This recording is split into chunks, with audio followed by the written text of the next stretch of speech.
আসসালামু আলাইকুম। কি অবস্থা সবার? আজকের ভিডিওটা basically product review.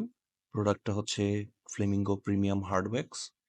Flamengo claim করে এই ওয়্যাক্সটি ধুলাবালি, কাদা পানি এবং সূর্যের ইউভি রশ্মি থেকে পেইন্টের প্রোটেকশন দেয়। যদিও গ্লসি ভাবটা আমার মূল প্রায়োরিটি, চলেন দেখা যাক আমরা কেমন রেজাল্ট পাই।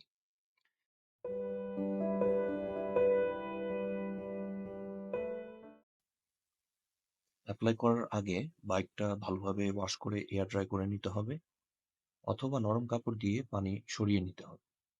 পানি থেকে গেলে সল্টের ফোঁটা ফোঁটা দাগ চলে আসে, যেটা দেখতে খুবই বাজে লাগে।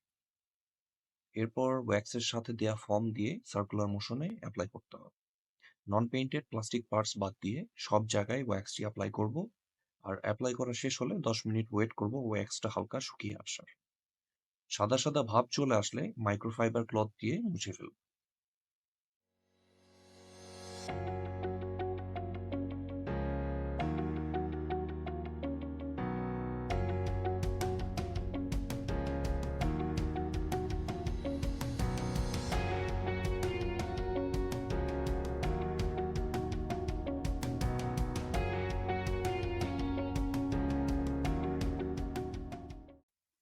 এবার আসি রেজাল্টে। গ্লসি বডি পার্টগুলোতে একটা শাইনি ভাব দেখা যাচ্ছে। খুব এক্সেপশনাল কিছু না, তবে 3 দিন ইউজে ধুলো তুলনামূলক কম আটকায় বলে মনে হয়েছে। আগামীতে ফর্মুলা 1 আর 70 ন্যানো কোটিং ট্রাই করার ইচ্ছা আছে। ইনশাআল্লাহ সেটার এক্সপেরিয়েন্সও আপনাদের সাথে শেয়ার করব। আজ এই পর্যন্তই। দেখা হবে নেক্সট কোনো ভিডিওতে। আল্লাহ।